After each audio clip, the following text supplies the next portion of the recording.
neighbour with a mail-order catalogue called to see Walter's mother. Walter answered the door.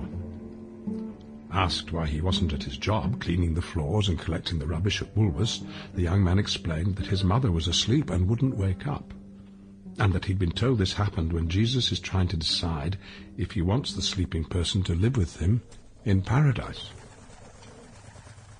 On entering the bedroom, it was clear to the neighbour that Jesus had made his decision concerning Walter's mother and paradise some time ago. The room was filled with brightly coloured fancy pigeons perching on every available surface or flying from picture rail to bedpost and back.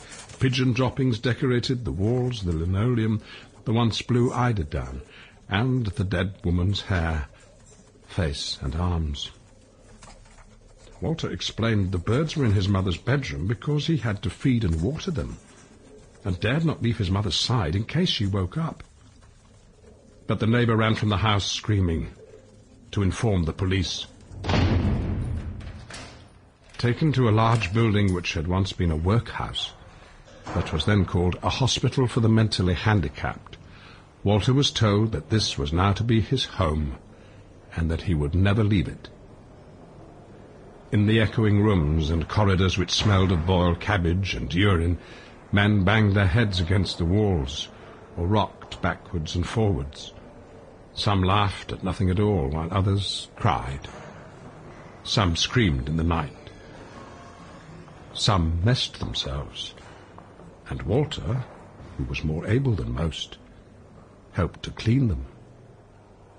As days turned into weeks and months to years, Walter gave up counting them.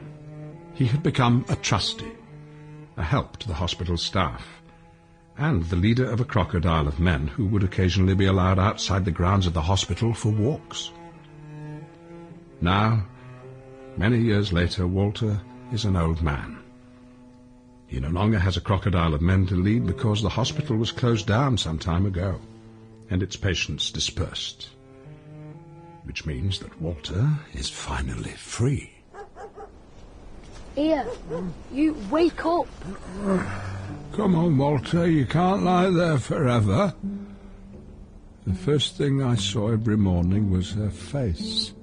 Sleeping was like being dead. I was drowned, and she would pull me to the surface with a long rope until my feet touched the cold linoleum.